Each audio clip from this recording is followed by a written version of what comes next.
Nous lisons Matthieu chapitre 12, à partir du verset 1. En ce temps-là, Jésus traversa des champs de blé un jour de sabbat. Ses disciples qui avaient faim se mirent à arracher des épis et à manger. Les pharisiens, voyant cela, lui dirent: Voici, tes disciples font ce qu'il n'est pas permis de faire pendant le sabbat. Mais Jésus leur répondit: N'avez-vous pas lu ce que fit David lorsqu'il eut faim, lui et ceux qui étaient avec lui, comment il entra dans la maison de Dieu et mangea les pains de proposition qu'il ne lui était pas permis de manger, non plus qu'à ceux qui étaient avec lui, et qui étaient réservés aux sacrificateurs seuls. Amen. Il y a beaucoup d'enseignements dans ce paragraphe dont le Seigneur dit, quand le peuple, les pharisiens, accusent les disciples qui marchaient avec Jésus, et subitement, ils ont trouvé un champ où il y avait des grains qu'ils pouvaient prendre pour manger. Ils avaient faim, ils ne voulaient pas pour aller vendre, ils voulaient manger. Et les pharisiens se sont mis à condamner alors les disciples. Jésus dit aux pharisiens: Que faites-vous de David qui, entrant dans la maison de Dieu, mange les pains qui n'étaient destinés aux sacrificateurs? Il n'est pas mort. Il n'a pas été frappé. Que dites-vous? Que pensez-vous de David? En quelque sorte, vous donnez l'enseignement. Toujours, comme le Seigneur dit, si tu trouves quelqu'un qui a faim, donne-lui à manger. Peu importe qui soit, si c'est ton ennemi, donne-lui à manger. Si ton ennemi a faim, donne-lui. C'est à cause, comme le Seigneur disait, de l'incrédulité, que quand on a faim, on arrive partout, on trouve la nourriture, on ne peut pas prendre pour manger. C'est l'incrédulité, la méchanceté de l'homme. Vous allez comprendre le cas de David. En même temps, nous parlons de ça souvent en volet, mais en même temps, un enseignement. Pourquoi les souverains sacrificateurs seuls étaient destinés à manger le pain? Parce que c'était sacré. Parce que les pécheurs ne devaient pas s'approcher. Ceux qui sont souillés ne devaient pas s'approcher de ce pain. Quand vous lisez 1 Samuel 21, 21 à 6, si on peut lire avant de retourner dans Matthieu 12, 1 Samuel 21, verset 1 à 6. 1 Samuel chapitre 21, verset 1 au verset 6. David se rendit à nord, vers le sacrificateur Achimélec, qui accourut effrayé au-devant de lui et lui dit: Pourquoi es-tu seul et n'y a-t-il personne avec toi? David répondit au sacrificateur Achimélec: Le roi m'a donné un ordre et m'a dit que personne ne sache rien de l'affaire pour laquelle je t'envoie et de l'ordre que je t'ai donné. J'ai fixé un rendez-vous à mes gens. Maintenant, qu'as-tu sous la main? Donne-moi 5 pains ou ce qui se trouvera. Le sacrificateur répondit à David: Je n'ai pas de pain ordinaire sous la main, mais il y a du pain consacré. Si du moins tes gens se sont abstenus de faim. David répondit au sacrificateur: Nous nous sommes abstenus de femmes depuis 3 jours que je suis parti, et tous mes gens sont purs. D'ailleurs, si c'est là un acte profane, il sera certainement aujourd'hui sanctifié par celui qui en sera l'instrument. Amen. Si tu recherches la féminité, ils sont purs. Alors, même s'approcher des femmes, il y a de cela 3 jours. Vous savez, dans la loi, il n'y avait pas de limite pour les femmes dans le mariage. Et c'est pour cette raison, certains pasteurs prêchent aujourd'hui qu'on peut épouser plusieurs femmes. Alors, il s'était abstenu depuis 3 jours. C'est destiné aux sacrificateurs. Bon, comme ils se sont sanctifiés, ils peuvent manger. Afin qu'on rejoigne la parole de Dieu, qu'on ne donne pas les choses saintes aux chiens. Elle représente cet acte où nous annonçons tous les jours la mort du Seigneur, sur lequel nous enseignons que si quelqu'un est reproché, qu'il ne passe pas, c'est pour les sanctifier. C'est pour ceux qui sont prêts. C'est pour ceux qui acceptent présent, comme Ésaïe. Quand le Seigneur dit, qui enverrai-je, dit à ce peuple la vérité. Ésaïe à son temps, seul dit, Seigneur, me voici. Que tous les jours que Dieu a créé, que tu te présentes devant Dieu irréprochable. Ce sont ceux qui peuvent participer à cet acte. Voilà pourquoi, tous les temps, vous entendez, même dans les paraboles, David a mangé le pain, il a donné à ceux avec qui il était. Ce n'est pas qu'ils sortaient de leur souillure du péché et ils ramassent, ils mangent. Non. Ils s'étaient sanctifiés.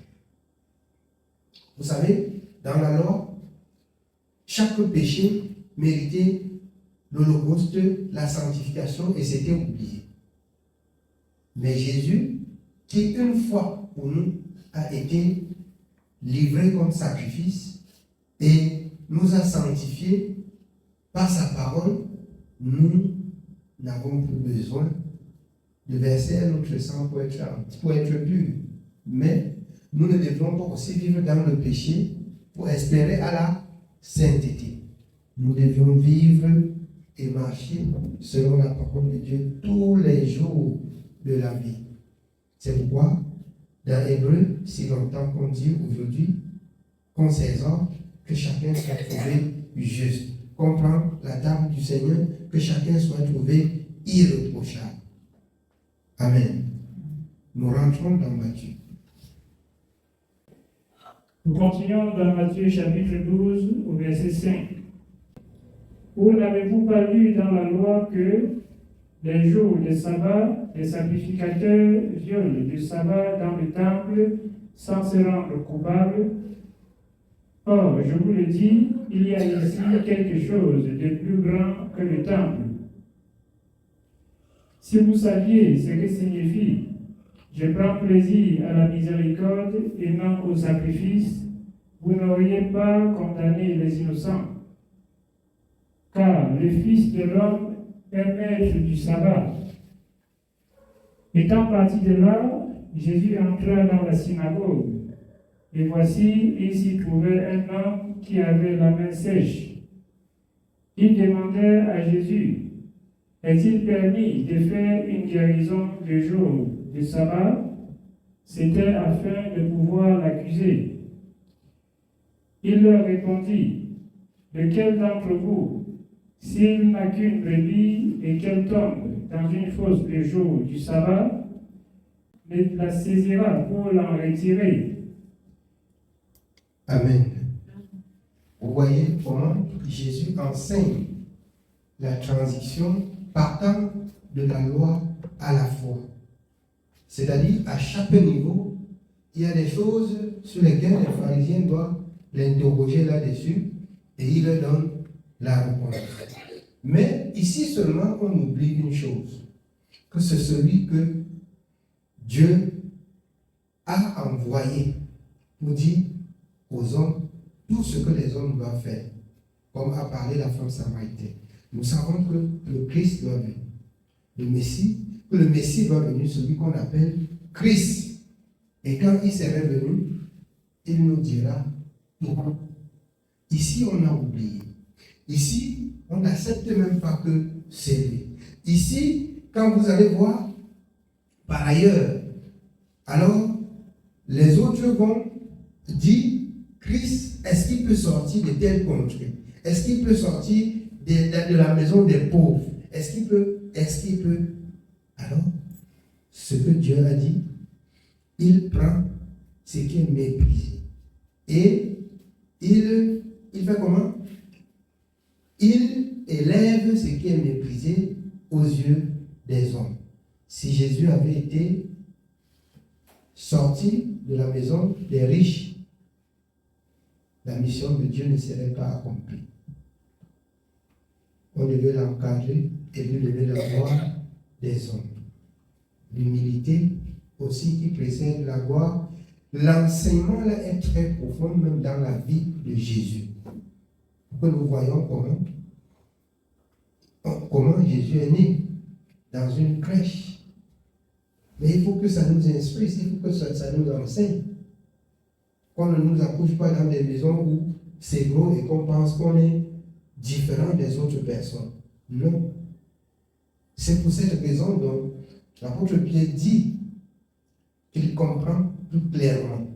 Parce qu'à leur temps, il n'avait pas compris tout ce que le Seigneur avait fait avec eux, si c'était le Seigneur qui lui donnait l'esprit de comprendre. Il comprend exactement que partout le monde entier, celui qui craint Dieu et qui pratique sa justice lui est agréable. Dieu ne fait pour l'exception de personne. Oui, bien aimé. Continuons au verset 12. Combien un homme ne vaut-il pas plus qu'une brebis? Il est donc permis de faire du bien les jours de sabbat. Alors que la loi interdisait, peu importe ce que tu veux faire, la loi imposait aussi qu'on ne peut pas faire un œuvre le jour du sabbat. Et Jésus qui est venu de celui-même qui a instauré la loi et le sabbat, dit, il y a ici plus que le sabbat. Il y a ici plus que la maison, le temple que vous avez bâti. Et on ne comprend pas. Lui qui est la parole de Dieu. Lui qui, dans Hébreu 1, a soutenu toute chose par la parole. Si on n'est pas assez vigilant, je nous dis en toute vérité, ça nous passera de même inaperçu, comme Jésus est passé inaperçu devant les sacrificateurs qui l'ont même conduit jusqu'à la croix. Si on n'est pas vigilant, la parole là va nous passer inaperçu également. Si on n'est pas vigilant. Donc il faut qu'on retrouve assez de vigilance. Oui. Verset 13. Alors il dit à l'homme, étends ta main. Il l'étendit et elle devint saine comme l'autre. Les pharisiens sortirent et ils se consultèrent sur les moyens de lui faire périr. Mais Jésus, l'ayant su, s'éloigna de ce lieu. Une grande foule le suivit. Il guérit tous les malades et il leur recommanda sévèrement de ne pas le faire connaître afin que s'accomplisse ce qui avait été annoncé par Ésaïe le prophète. Ésaïe le prophète. On va dire, les hommes vont dire qu'il a recommandé que cela ne soit pas dit. Oui, il fallait qu'il soit crucifié pour que certaines choses se disent. Comme toujours dans le livre de Matthieu, jusqu'à ce que tout soit accompli. L'accomplissement de toutes choses, c'était la croix. À la croix, souvenez-vous, quand le Seigneur dit, tout est accompli. Donc vous pouvez dire ce que j'ai demandé, que vous ne parlez pas. Et c'est pourquoi c'est écrit. Allez maintenant dire ce que je vous ai dit, il n'est plus parler.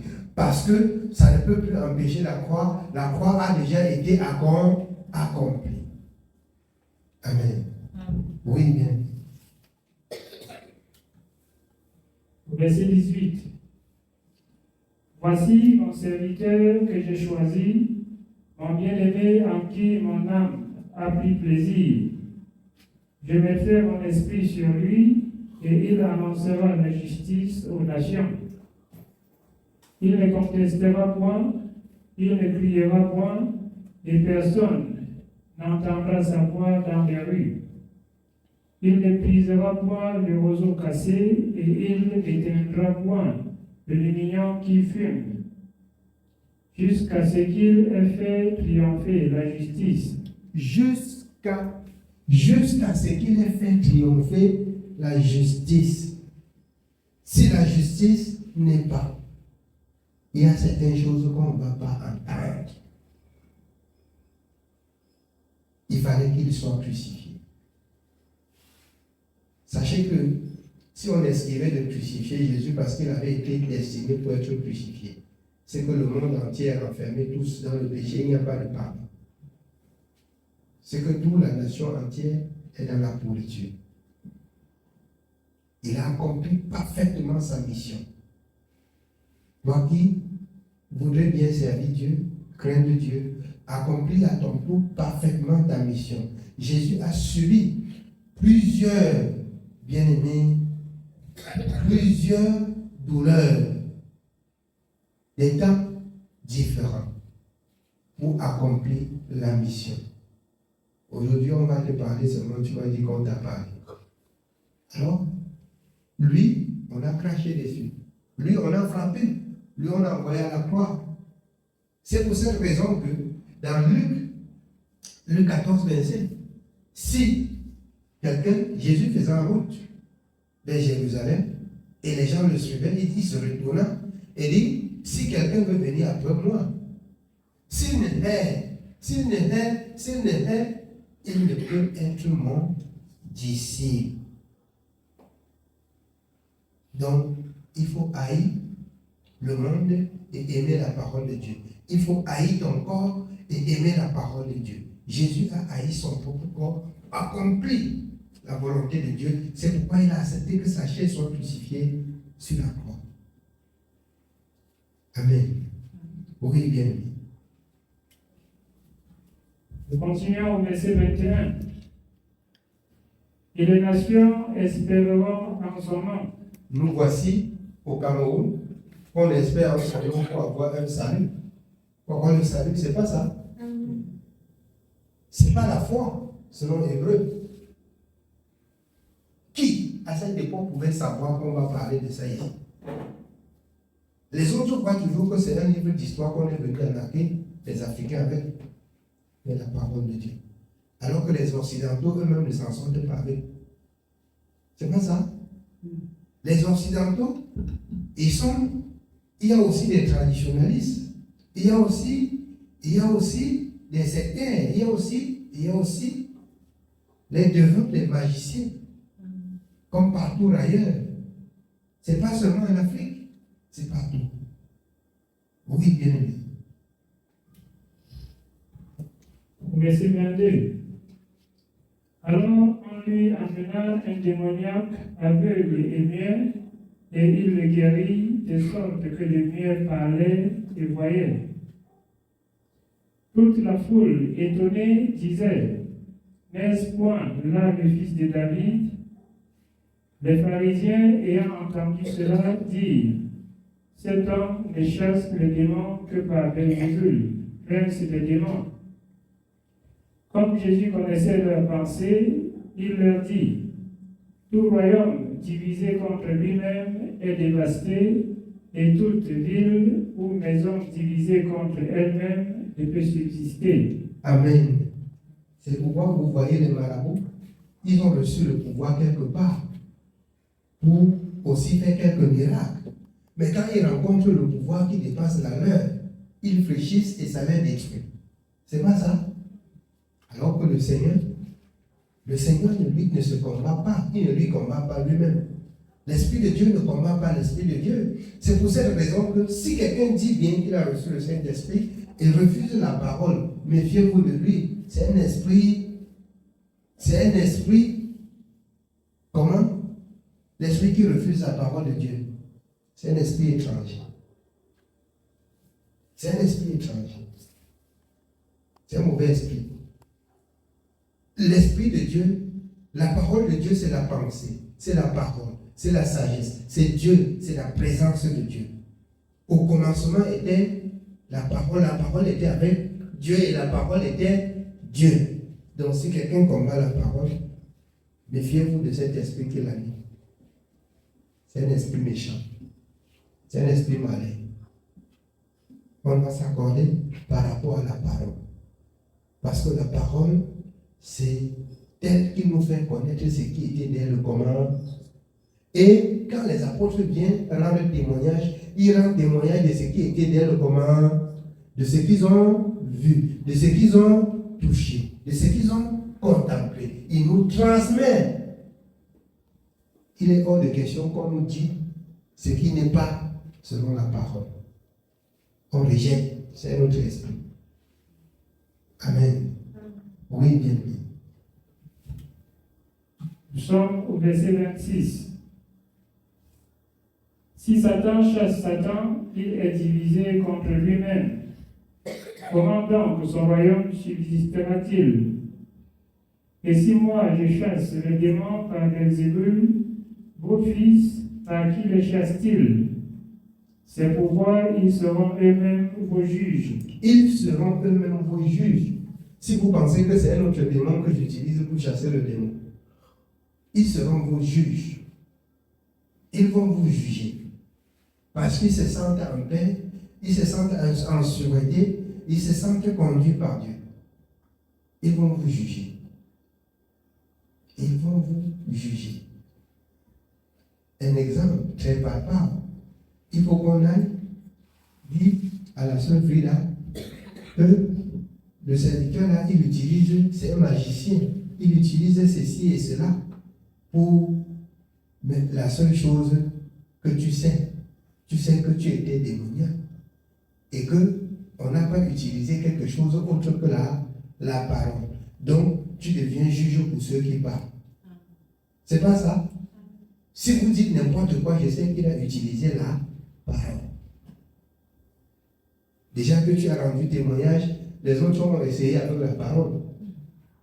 La parole que tu essayes avec sans vivre, sans mettre en pratique, ça ne peut pas marcher.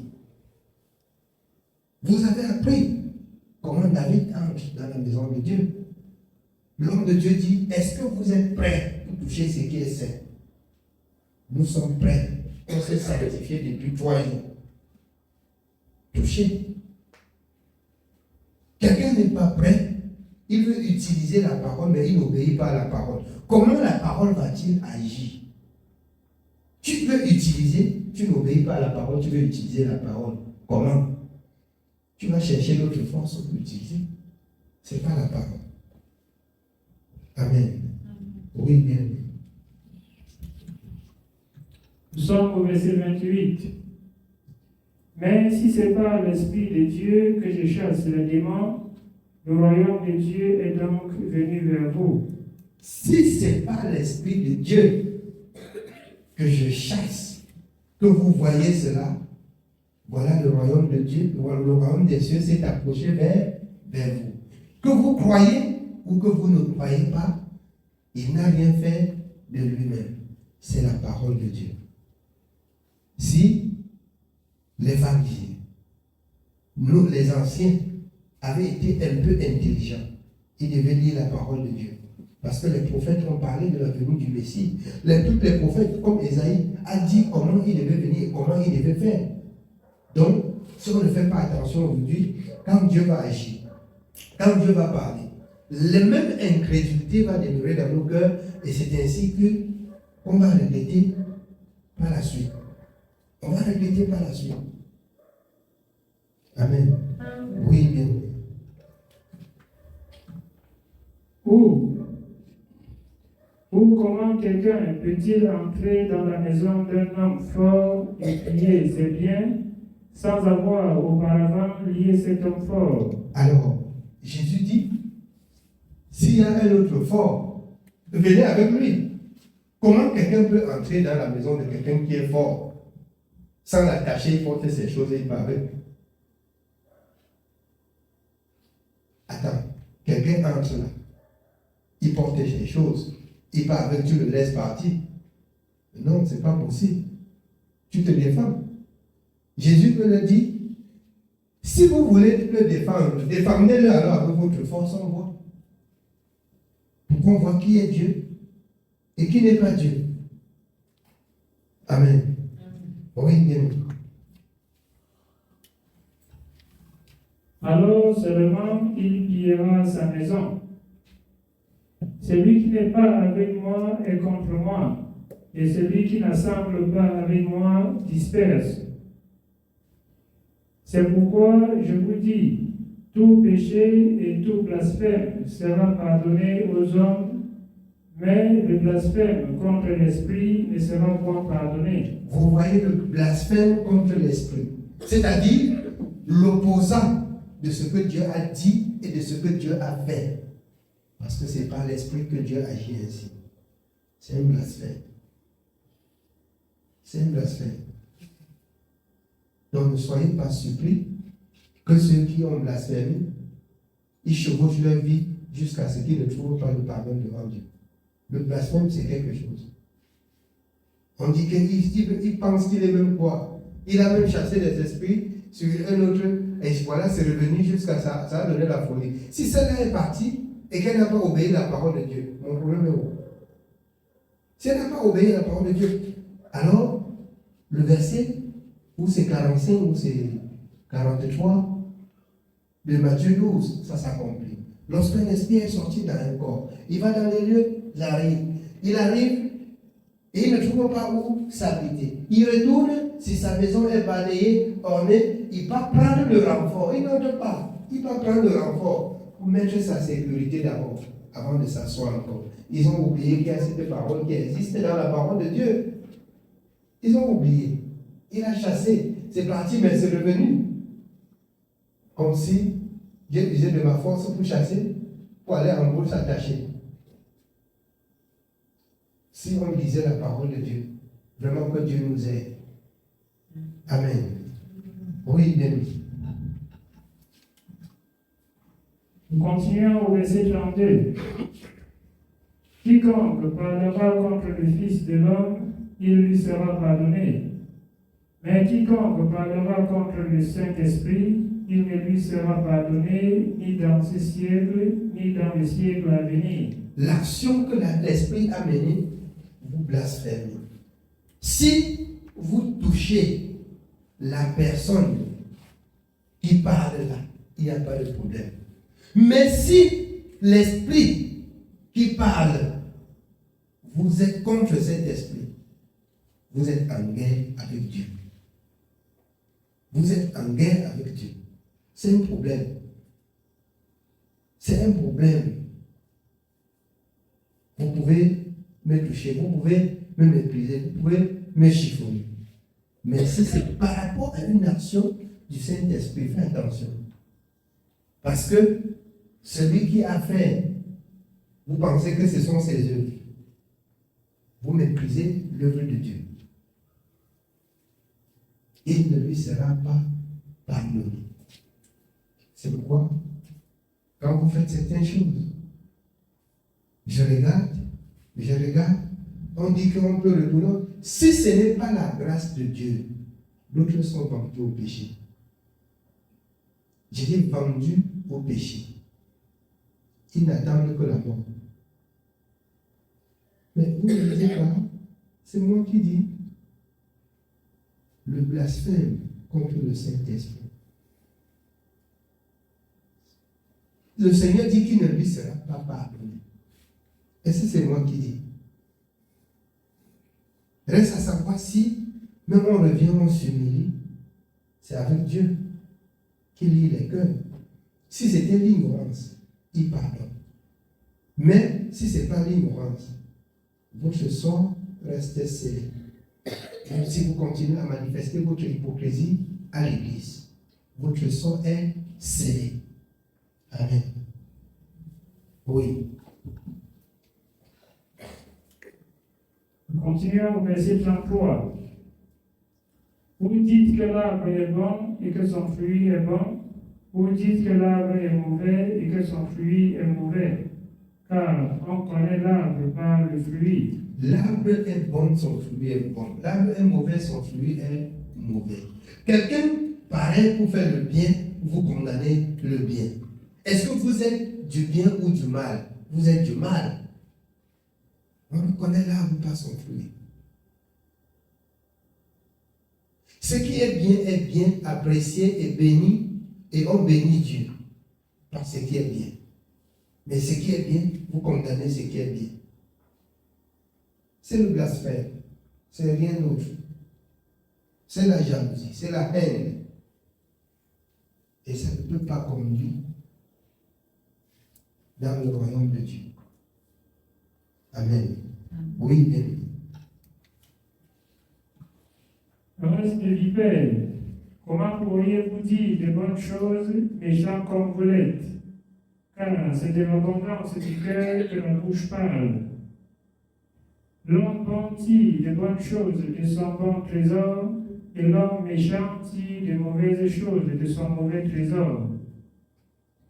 Je vous le dis, au jour du jugement, les hommes rendront compte de toute parole vaine qu'ils auront proférée. Amen. Au jour du jugement, les hommes rendront compte de toute parole vaine qu'ils auront proférée.